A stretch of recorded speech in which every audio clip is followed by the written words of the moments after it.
everybody, welcome back to the channel. I am super excited to have you back on today. I have a very special item that I'm going to be sharing with you. This is could be my 1996 PRS Custom 24.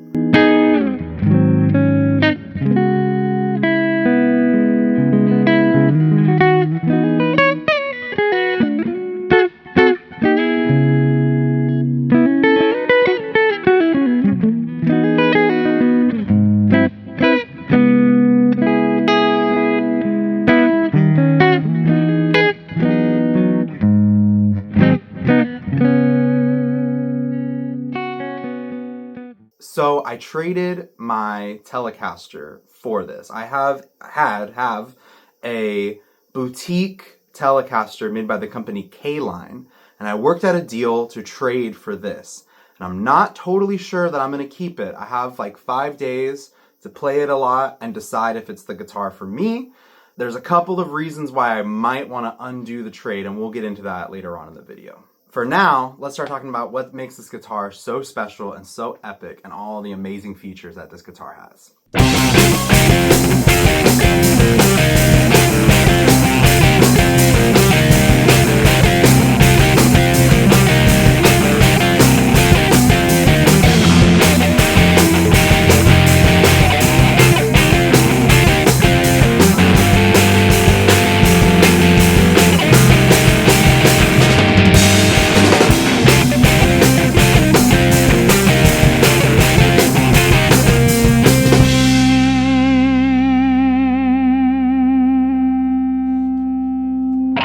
So PRS is known for their amazing craftsmanship and versatility in tone. This particular model features a cherry red top that's kind of faded over the years into this like pinkish, like, I don't even know how to describe it. It's just so beautiful how it faded. I kind of love it. It just looks stunning, absolutely stunning. The body is made of mahogany on this back part. And then there's a maple top that's been stained to have this beautiful, and it's like a flame maple top, as you can see. The neck is made of mahogany as well and has a real rosewood fretboard. So this was built back in 1996 before, rosewood was going to be, extinct and they couldn't get rosewood anymore. So this is one of the last kind of hurrahs of real rosewood. And let me tell you, I do feel a difference in the real rosewood versus I have some other guitars that have some substitutes that, hey, like they work and they're fine, but something about that real way that guitars used to be made just feels special. It has, of course, the iconic dove inlays that every PRS has that you will anytime you see doves on the fretboard, you're looking at a PRS. This is a 24 fret, 25 inch scale length. So I think it's so cool that it has 24 frets. It's really awesome to get that second full octave, and you can just do things and, anything you feel comfortable playing down here, you can play up here just as easily, and you have all of that reach, especially because it has 24 frets. On other guitars, it's a stretch to get to the 21st or 22nd fret, but on this guitar, because it's got so many more frets to go, the 21st and 22nd fret feel like what the maybe 18th and 19th fret feel like on like my Strat or something else. So you just have so much reach to get to those higher notes, and the high end of this guitar is just so piercing and beautiful, as I'm sure you can hear in some of the examples I've played and some that are still to come. So there's something really awesome about the full 24 frets. And then it has kind of a longer scale length, which is the 25 inch scale length. And it just feels amazing.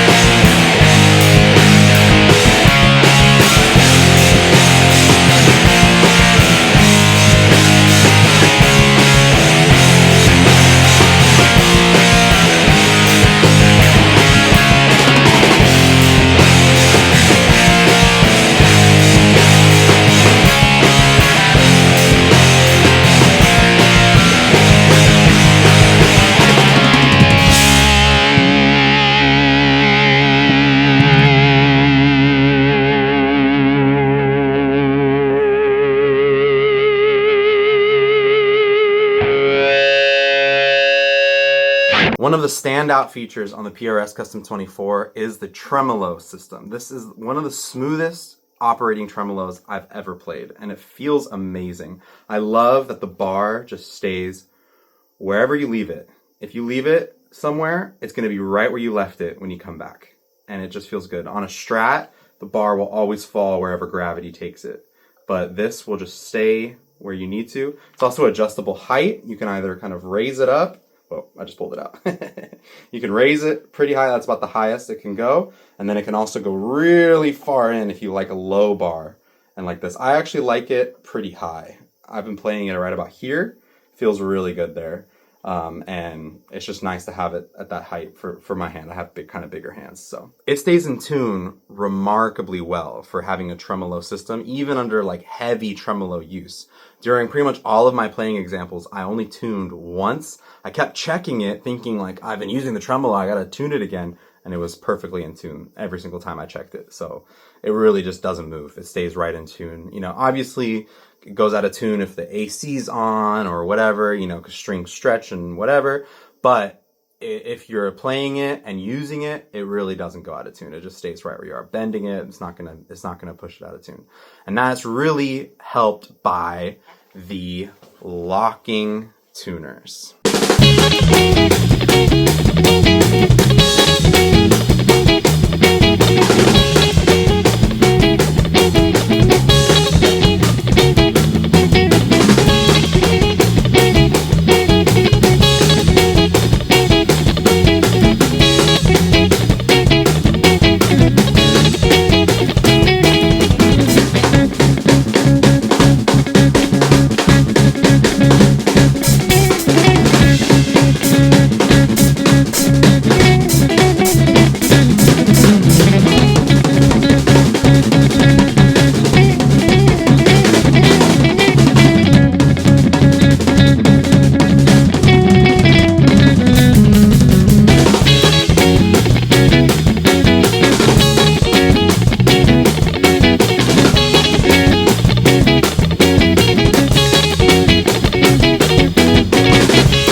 All right, let's talk about electronics. This guitar is equipped with PRS's HFS pickups. That stands for Hot, Fat, Scream.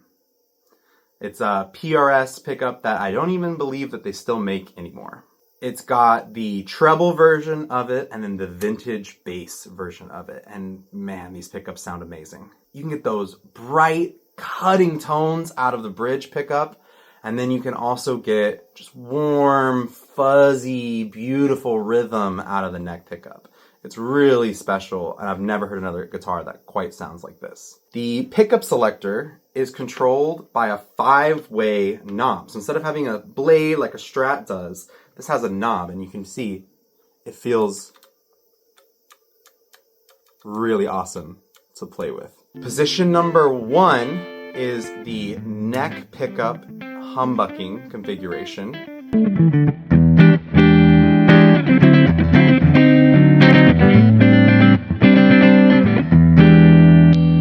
Position number 2 is the neck pickup single coil configuration, and it's the rear coil, not the front one. The rear coil is the one when it is in single coil mode.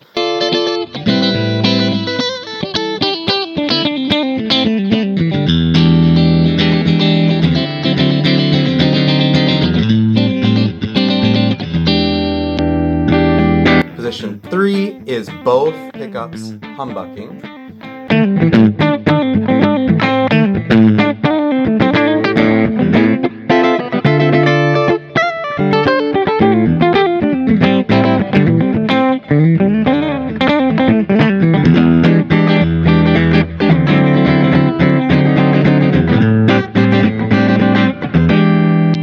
Position 4 is the bridge pickup single coil, and again, it's the rear coil, not the front coil, the rear coil.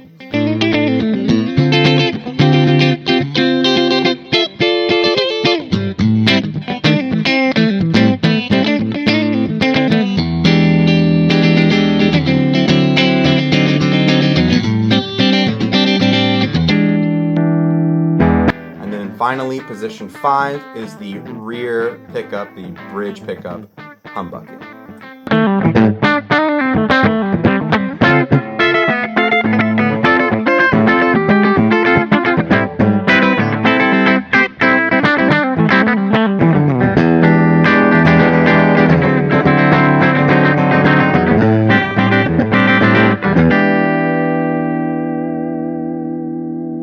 And it's just so smooth operating this knob.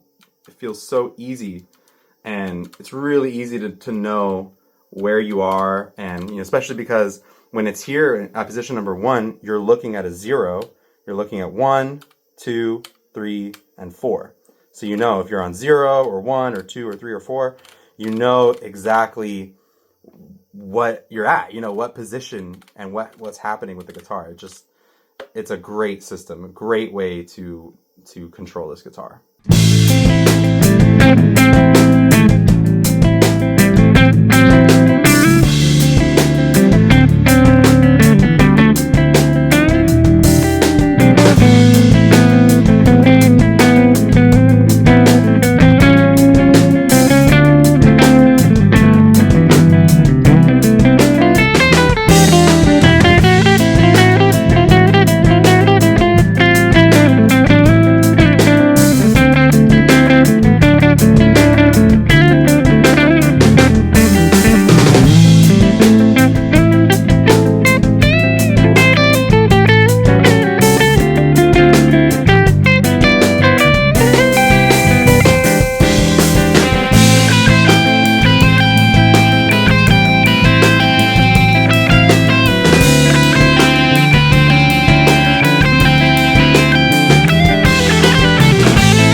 Now, let's address the elephant in the room while we're talking about the headstock. The headstock was cracked and broken. I don't know if you can see, there's a line that goes right down here, and on the back of it, there's also a line. I'll get some close-up shots. I'll probably put them in right now.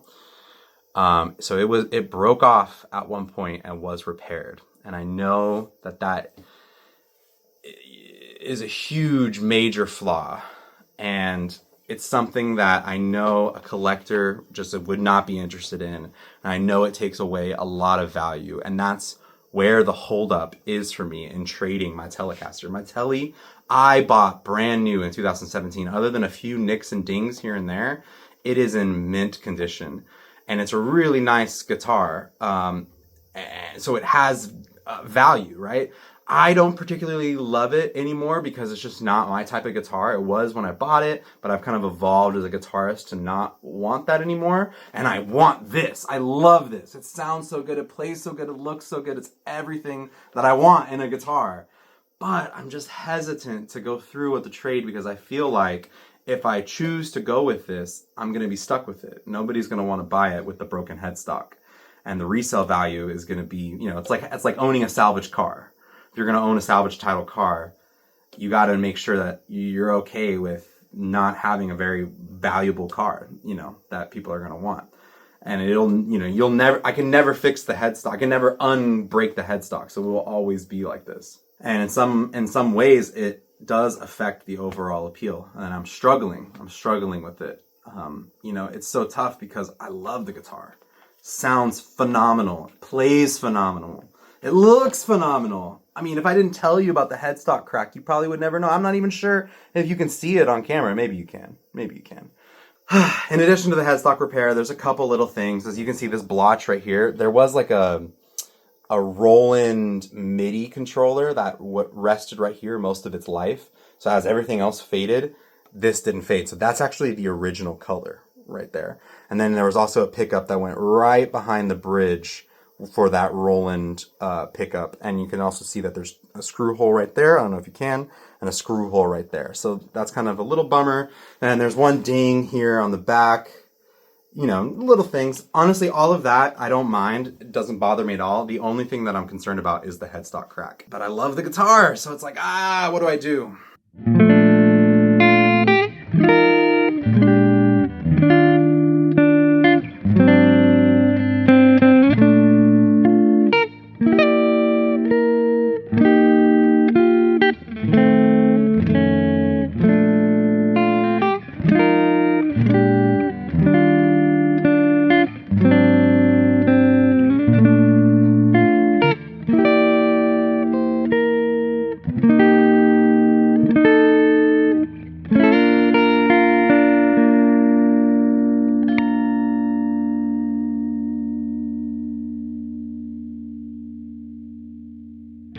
So ultimately, this guitar feels and plays amazing. It delivers a versatility and a sound unlike really any other guitar I've ever heard. Even PRS's. I haven't heard another one that quite sounds like this. Every guitar is different. Guitars are extremely inconsistent. So just because I like this 1996 Custom 24, another 1996 Custom 24 built the same day by the same person is going to sound different, play different, feel different. It's just how it is. Guitars are inconsistent. They're not like cars in that regard. It's giving me exactly what I was looking for, but the headstock repair is a significant concern. So I'm curious to hear your thoughts. I don't know if you'll get back to me in the time that I have to make this decision, but would you keep a guitar that has a broken headstock if you loved it and it plays amazing and it was everything you were looking for in a guitar? Or would a broken headstock or headstock repair be a deal breaker for you? So leave it in the comments below. What do you think I should do? Should I keep it? Should I let it go? I really don't know what to think and what to do. It's a really tough decision to make. We'll see. I guess you'll see in the next couple of videos if I still have it or if I've traded back for my other guitar. All right, everybody. Thanks so much for watching. Please don't forget to like and subscribe and leave a comment. Let me know if you keep this or what you think about it. And I really hope to see you in the next video. See you later.